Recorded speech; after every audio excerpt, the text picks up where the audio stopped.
right, so I think we should begin. We don't want to delay too long. And so thank you everyone for attending another of our UniKORN seminars.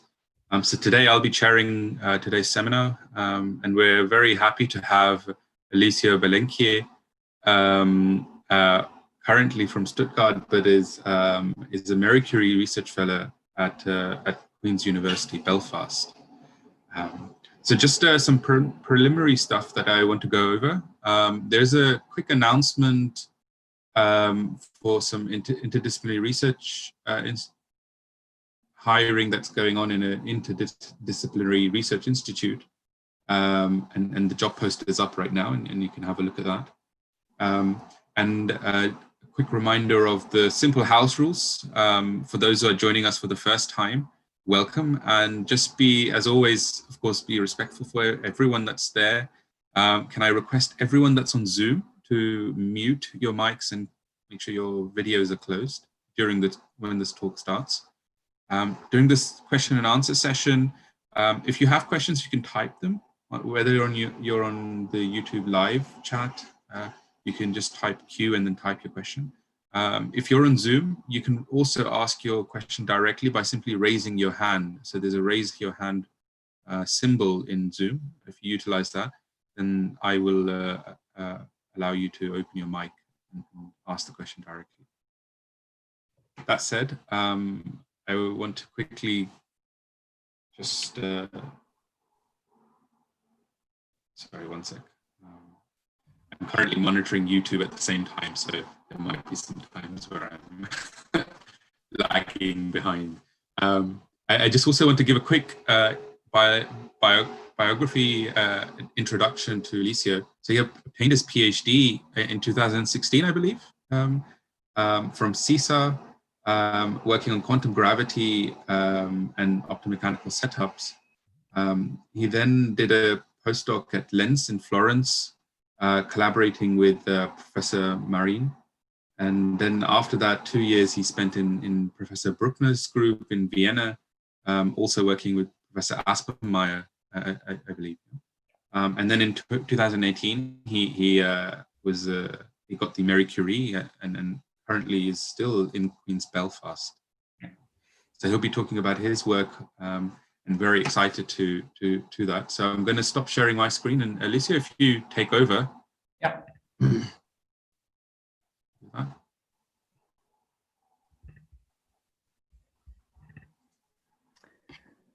Okay, I guess that you can see my screen right now. Let me just. Okay, perfect. So you should see my screen right now. I can close this stuff here so it doesn't stay in the middle. Okay, good. So I will start right now. Thank you very much. Well, first of all, I would like to start by thanking the organizers of the UniKORN seminars, both for the organization and also to inviting me here today to speak. It's very nice. And today I will speak about one of our last works from the Quantum Technology at Queen's Group, and in collaboration with the Niels Bohr Institute in Copenhagen, and in particular with Professor Albert Lisser group. And this work is about the experimental assessment of entropy production in a continuously measured mechanical resonators. Now, before properly starting, let me just acknowledge the people that made this work possible. And in particular, I start from the top left with Massimiliano Rossi, that is the first author, and then going anti-clockwise, we have Luca Mancino, Gabriel Landi, Mauro Paternostro, and Albert Lisser. And here in the center, there is the reference to the paper on the archive. I put here also another reference to a previous paper, which is a theoretical paper. And since in the title here there is experimental assessment, let me just make a small disclaimer. I'm a theoretical physicist, so when I will speak about the experimental setup, I will do it from the very idealized point of view of a theoretician. But to give due credit, the people that actually did the experiment are the two here on the top, Massimiliano and Albert in Copenhagen. and the other three, and including myself, we took we did the theoretical part. So in a certain sense, we did the easy job. And finally, just a tiny bit of shameless advertisement. Our paper that I will talk about today has recently been accepted in Physical Regulator as an editor suggestion. So check it out, because soon it will be out, even if the version that has been accepted will be more or less the same as the one that you can find on the archive. So having said that, let me just explain a little bit what will be the plan of this talk. I will start by introducing a little bit and motivating a little bit the problem of how to define entropy production for continuously monitored quantum systems. And in doing this, I will use optomechanical setup as a sort of paradigmatic example to show some of the shortcomings of definition of entropy production that are present in the literature. And then I will introduce a phase-space method, or at least skim briefly through it, a phase-space method that allow us to identify entropy production and allowed us to observe entropy production trajectory by trajectory in the experiment that Massimiliano and Albert did in Copenhagen. So let me start with standard thermodynamics that you all probably know and love. And let me consider a system, a very simple situation, a system that is an egg that is falling down from my kitchen table and breaking down on the floor, which is, by the way, also one good reason why I shouldn't be allowed to be in a physical laboratory and why I'm a theoretical physicist. So in this case, the second law of thermodynamics tells us that, well, first of all, I have a system that is the egg in interaction with the thermal bath, which is the air in my room at temperature T. And the second law of thermodynamics tells us that the variation of entropy in this process is always greater or equal than Q over T, where Q is the heat that is exchanged between the system and the environment. Now, you can always rewrite this inequality as an equality by introducing here the irreversible entropy production. And then the second law of thermodynamics is encoded in the fact that the reversible entropy production is always greater or equal than zero, equality holding when the process is reversible. And this quantity, or in particular its rate, which is what I will focus today on, are fundamental quantities in non-equilibrium thermodynamics. They encode the second law of thermodynamics. In this case, the rate has to be greater or equal than zero. They essentially quantify the reversibility of thermodynamical processes, but they also enter, for example, in bound on the efficiency of thermal machines and in the response of the system to thermodynamical forces. So they are really the central object in non-equilibrium thermodynamics. And here it arises the question that we try to tackle in our work, well, at least in the theoretical work, and then we try to look up in an experiment, that is, how do we define the entropy production, irreversible entropy production rate in quantum systems that are continuously monitored? Now, as you can imagine, this question has many answers. Actually, there is no a unique framework for the definition of the entropy production rate in quantum systems. And here I would like to use an optomechanical setup that I sketch here in this figure to try to highlight a couple of shortcomings of the standard way of defining the entropy production for quantum system. And in this sketch, in this figure, I have the prototypical optomechanical setup in which I have, for example, a mechanical mode that can be a levitating nanoparticle interacting with the cavity mode. And then there is also a measurement of the output mode of the cavity through, for example, an homodyne detection scheme. Now, the first way in which you define usually the entropy production rate, also for open quantum system, is essentially using the same way as you do for classical system. So one has to define an entropy rate, and usually the entropy measure here is the von Neumann entropy. And then it has to subtract to this quantity, capital phi, the entropy fluxes, which are usually identified with heat fluxes to a thermal environment. And here, there are at least two shortcomings that are evident if we look at the optomechanical system. The first one is that part of the environment of our optomechanical system is the output mode from the cavity. But for optical frequencies and the standard condition for the experiment, the thermal occupation number of the output field is essentially 0. The output field is equivalent, in the end, to a thermal bath at almost 0 temperature. But in that case, the quantity that we identify phi with, that is Q over T, or the rate of Q over T, is clearly not well defined, because for T goes to 0, that quantity diverges. And indeed, if you consider the structure of the entropy production rate, you can find that in the case of a system in contact with the thermal bath and using the von Neumann entropy, this rate can be written as the relative entropy between the state of the system and a target thermal state at the temperature of the environment. But when the temperature is 0, the target state is a pure state, and we know that the relative entropy with respect to a pure state is a divergent quantity.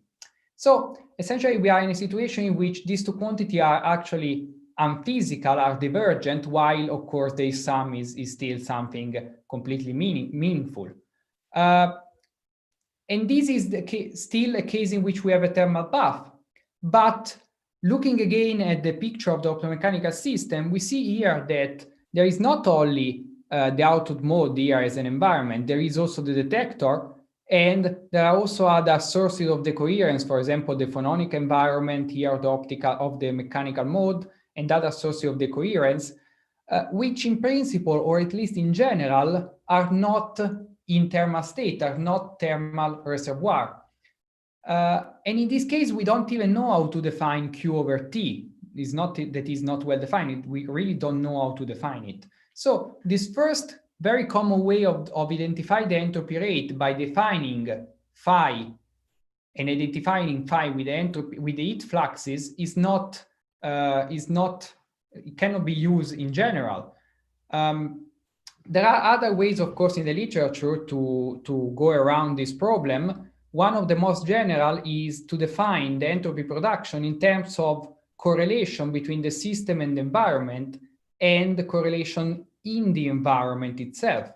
However, while this can be applied to the case that we are depicting here in this figure, it is kind of useless for all practical purposes, in the sense that here the environment comprises the detector, which we don't want to include in the microscopic description, and also other part of the environment that are the other channel of the coherence channel we don't have control over. So essentially, we don't have access to the correlation in the environment, and this second way of defining entropy production is thus not useful for every practical purposes. And here it comes into the game this work of 2017 of Santos and Gabriel and Mauro, in which they introduce a phase space method to define in a unique way, and just from the dynamics of the system, the entropy production rate and entropy production and entropy flux rate. Now, in this paper, they consider a Gaussian quantum system, which is exactly what I will do in the following. But just as a disclaimer, these formulas can be extended beyond Gaussian state and Gaussian measurements. So in this phase space method, the starting point is the use of the Wigner entropy instead of the von Neumann entropy. The Wigner entropy is just the Shannon entropy of the Wigner function in phase space, that for Gaussian system is a Gaussian, so everything is well defined. And this entropy and the entropy production rate and fluxes that one can derive from the phase space approach have very nice properties. First of all, this entropy is for Gaussian states essentially correspond with the Regnier-2 entropy, and we already know the Regnier entropy are thermodynamically significant, but more specifically, the rates that one can obtain from this entropy, so entropy, flux, and production rate, show no divergence even if the system is in contact with the thermal bath at 0 temperature, the formalism can be applied for any non-equilibrium state of the environment as far as Gaussianity is preserved, and the Wigner entropy converges to the von Neumann entropy in a sensible classical limit, that is the limit of high temperature. In this sense, also the entropy production rate and fluxes converges to the classical result in this limit. So this gives you kind of coherent thermodynamical framework, and this framework was developed for open quantum systems that satisfy a Lindblad-like master equation. And without entering into the detail of this that you can find in this work, the entropy production rate can be identified in this phase space method as the quadratic form in the probability current in phase space. So it's possible to uniquely identify the entropy production rate. Now, what we did in our theoretical work and what we looked at in the experimental work that I cited at the very beginning of this talk was to extend this formalism to the case in which, apart from the open system dynamics, we are also continuously monitoring the system with weak measurements. And in order to describe what changes in the thermodynamics of the system due to this continuous monitoring of the system, and to connect this to the experimental work, I will just use as an example the experiment that Massimiliano and Albert did in Copenhagen. So let me just spend a couple of words on this experiment.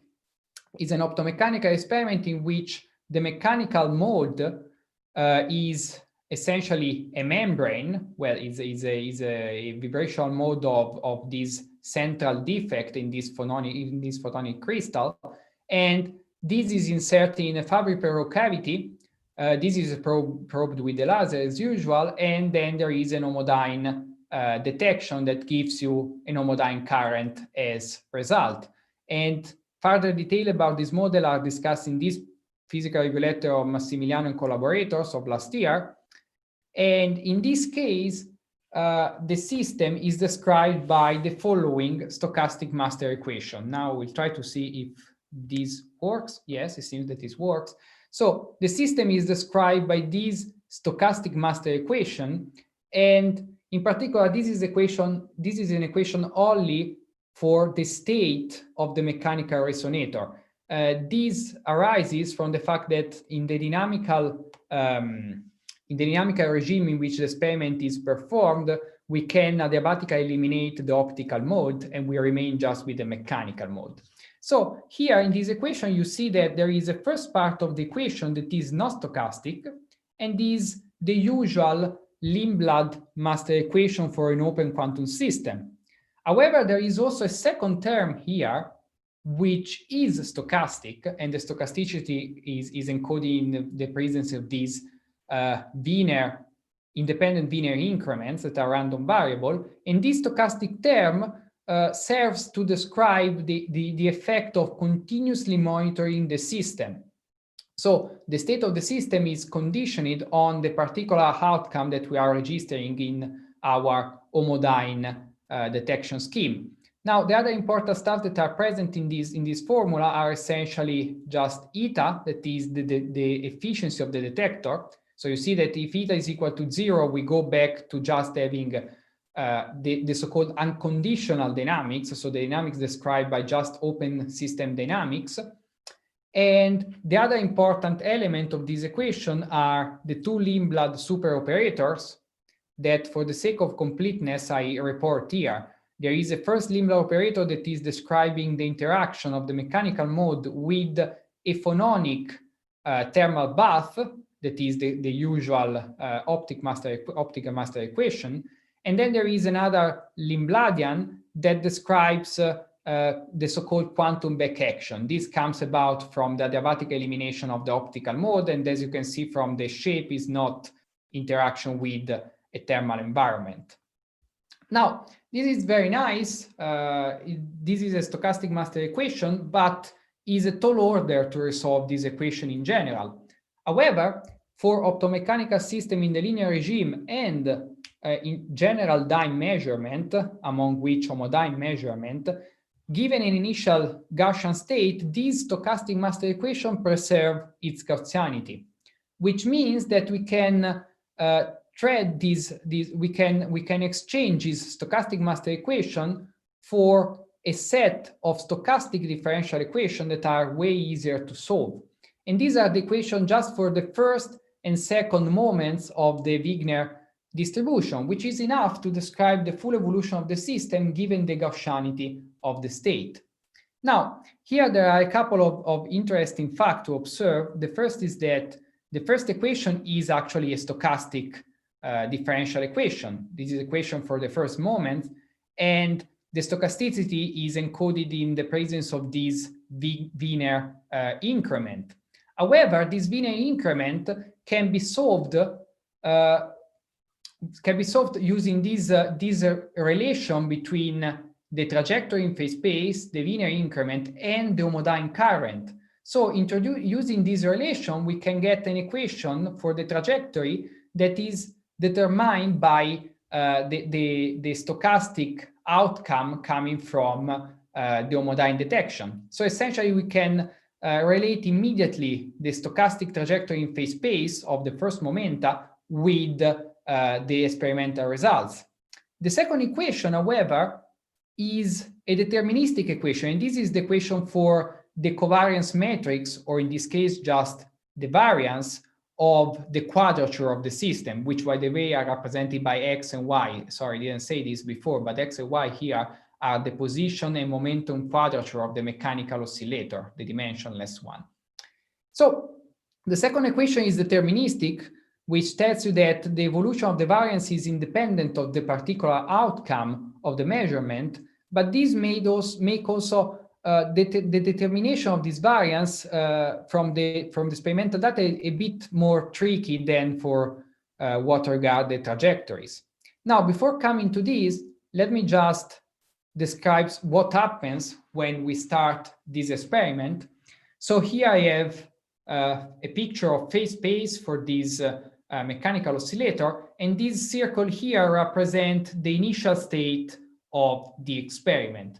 Now, in the case of the experiment that Massimiliano and Albert did, the initial state of the mechanical resonator is the steady state of the unconditional dynamics, meaning that the initial state is obtained by essentially putting to zero the efficiency of the detector, not detecting, essentially, and waiting for a sufficient time. After a certain time, the state will relax to its steady state, which still is a thermal state, but is a non-equilibrium steady state for the system.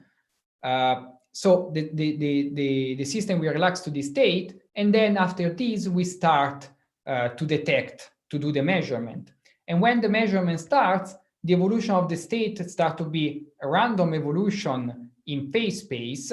So this red curve represents the random evolution, the random trajectory of the mean quadrature of the system, and the variance starts to shrink.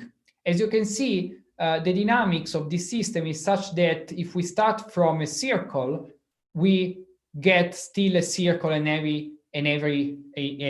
each subsequent time, meaning that we don't have actually a covariance matrix, or the covariance matrix for the system is trivial, is the diagonal matrix and is proportional to the density. This is why here I have just a scalar equation. By the way, what is happening during this evolution is that the variance shrinks, meaning that there is a cooling of this system. And if we repeat this experiment many, many times, this is what we will get, let's say, at the final time of this trajectory by repeating the experiment. So as you can see, you obtain always the same circle because the evolution of the variance is deterministic, but the position of this circle in phase space is random. The nice thing here is that if you average over all possible trajectory, what you get back in the end is essentially the bigger circle that was the initial state. And this essentially tells you that the average over all possible realization, over all possible trajectory of the conditional state is the unconditional one. And remember that we started from an unconditional state that was also the steady state of the dynamics. And so, of course, this remains the same all over whenever we don't measure the system or whenever we average over all possible realizations. Okay, having said that, and before going to the thermodynamics, finally, the last piece of information that I have to give you is how do we connect the variance? How do we get this variance from experimental data, so from our homodyne current? Well, unless you want to do a tomography at each time of the state, the only other way that I know to get this variance from directly from the homodyne current is using what is called retrodiction techniques or the past quantum states. You can find details about this in this Physical Review Letter 2013 or even in the paper of Massimiliano last year. But in a nutshell, what this retrodiction technique implies is that given a record, given an homodyne current, we can split the record in two essentially. With half of the record, and until time, let's say t0, we obtain a predicted trajectory for the quadrature of our system. And with the other half of the record, we retrodict a trajectory technically for an effect that is an element of a POVM. But this is just a technicality. We can just retrodict a trajectory for a certain state or for a certain quantum operator. Now, these two trajectories are given directly from the experimental data, so we can take a relative trajectory, that is the difference between the predicted and retrodicted trajectory, and compute experimentally from the experimental data the variance of this relative trajectory. It is then now not easy but straightforward to show that this experimental quantity is directly connected with this guy here, with the variance of our quantum state. So essentially, in this way, we can also get access experimentally to the variance of our Gaussian quantum state. And now, the last two slides about the thermodynamics. So now I have explained to you more or less how the experiment goes, again, from the theoretical point of view, and what are the relevant quantities. And at this point, one can apply a generalization of the phase space method introduced in 2017 to the case of continuously monitored systems, so essentially to the case of a stochastic master equation. Again, by just using phase space method, of which I will not go into the detail because I don't have time, it is possible also for monitored system to uniquely identify the entropy production rate as the quadratic part of the entropy rate, quadratic in the probability current in phase space. However, contrary to the previous case of the unconditional dynamics, in this case, the entropy production rate and entropy flux rate are stochastic quantities. So we can observe them, and we did it experimentally, for every trajectory of the system. And the result is something like this. In this figure, you can see in light blue the entropy production rate and entropy flux rate for a sample of trajectories of the system of the mechanical resonator. And then we can also compute the average over all the trajectory of these stochastic quantities. Now, here is a tricky part, which is that the average of the entropy flux overall trajectory, this capital phi, actually coincide with the unconditional one. So if you were to have a system in contact with the thermal bath, it would coincide with the heat flux to the environment. However, the same is not true for the entropy production, as you may have expected from the fact that the entropy in general is not linear in the state of the system. In this case, it is possible to show that the entropy production rate can be written as the entropy production rate of the unconditional dynamics, so the entropy that is produced just due to the open system dynamics, plus something that I will call an informational term. And I will justify it in the next slide why I'm calling information. Just for the moment, believe me, it's just connected to the information that you acquire during the measurement. And what is more, we can also use the second law of thermodynamics here for the open system dynamics. We know that this quantity has to be greater or equal than 0, and we can use this to formulate something like a refined version of the second law for continuously measured Gaussian systems. Now, this I dot in the experiment is always negative. However, it's easy to find a physical example in which this is not the case. And note that whenever this I dot is greater than 0, this form of the second law is stricter than the usual one in which on the right-hand side you have 0. Okay, now the last point that I have to make in the last 2 minutes that I have is why I'm calling this I dot an informational term, apart from the fact that here, of course, I have the unconditional dynamics, and then the rest has to be connected somehow to the fact that now I'm also measuring the system. Now, the justification for calling these I dot and informational terms comes from the fact that you can show that I dot is the rate of minus a mutual information, where the mutual information is the mutual information between essentially a random variable representing the unmonitored dynamics of the system in phase space and the random variable representing the output results of our measurement. So essentially, minus I tells us how much information we can get by measuring the system with respect to the case in which we don't monitor. And from the experimental data, we were able also to reconstruct this I dot because we have the exact form. And this is what the data look like.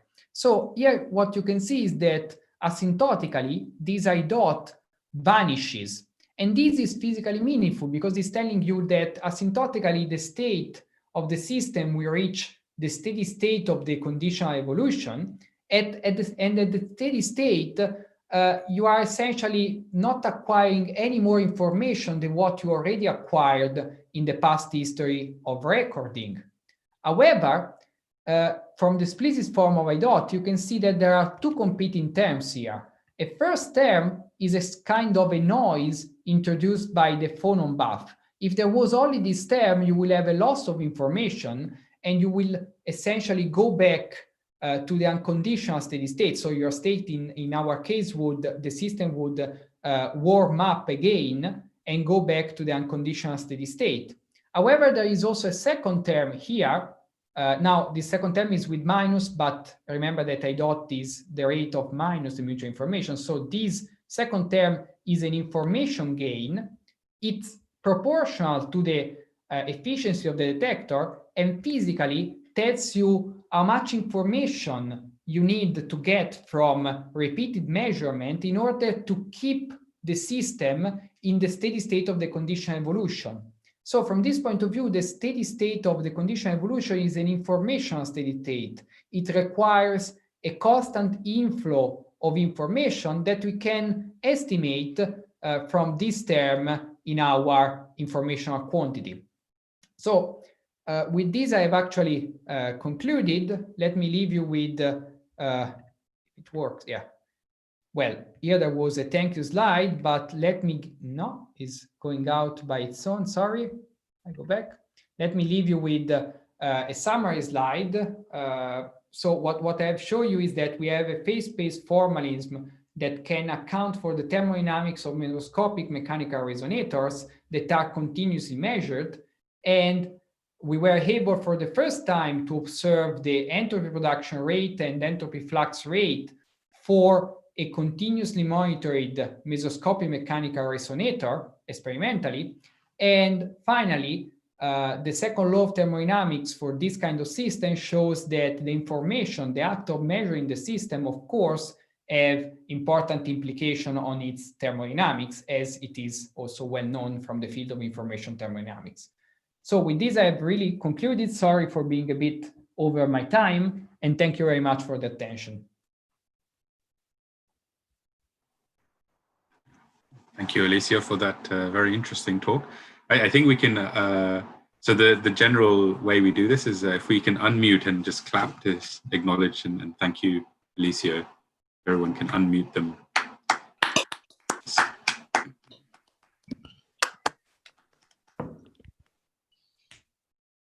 Thank you for that. So if there's any questions, please do ask away. I'm just going to have a quick check on the YouTube if there's any. Okay, I think while people are still digesting the talk, so I had a few quick questions.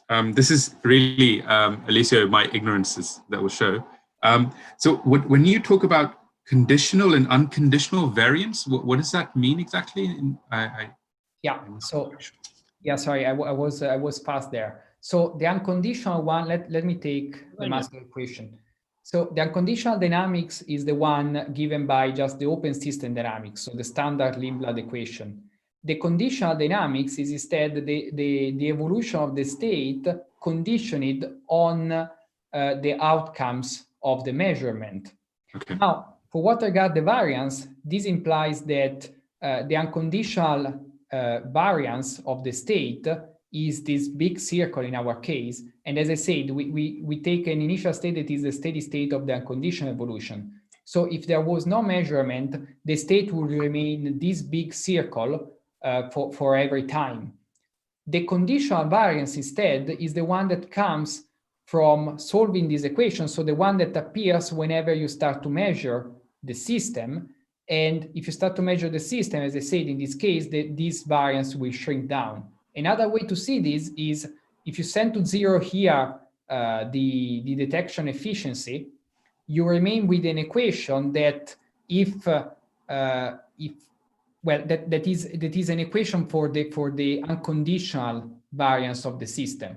So essentially, the difference is in which equation you are solving, and the difference is on the fact that in one case you are averaging, if you want, over all possible measurement, while in the conditional case you are conditioning the evolution of your system on the result of the measurement, so that you have every time that you run the experiment, you will have a different trajectory. Okay, thank you for that. I think Sugata, you have a question, please. Hi, Alessio. Hi. Hi. Very interesting talk. Yeah, I have a couple of questions. So firstly, what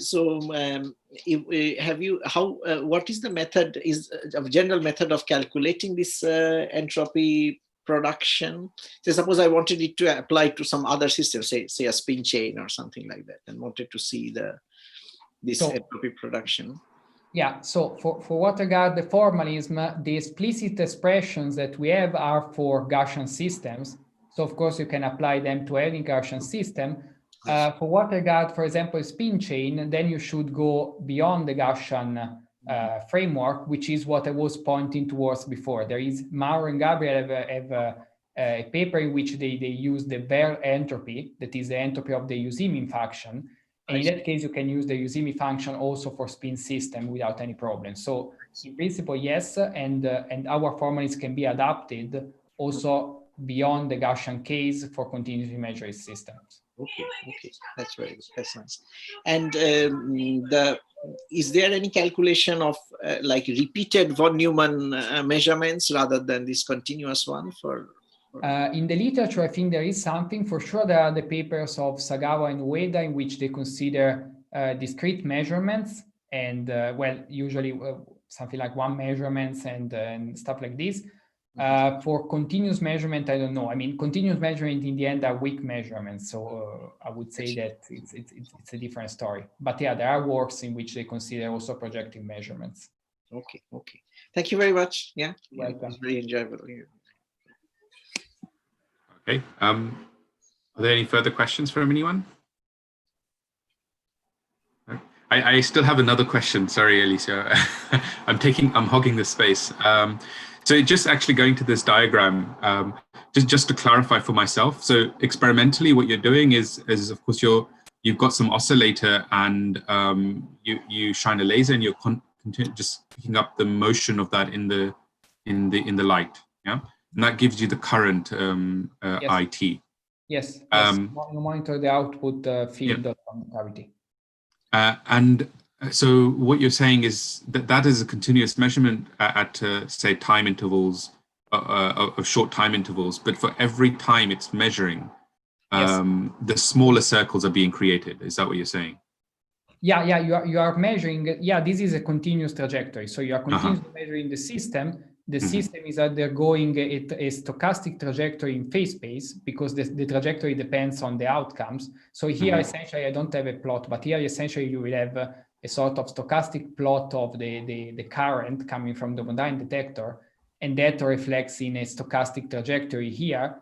But the circles are always shrinking in the same fashion because the equation is deterministic. So you are cooling down the system, but you end up in a random point of the phase space at every round of the experiment.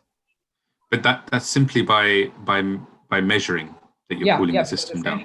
Essentially, you have your system, and then you're measuring the output field. And when you measure the output field, you are essentially reducing the state of the system. Of course, it's not a projective measurement, so you're not reducing it to a pure state.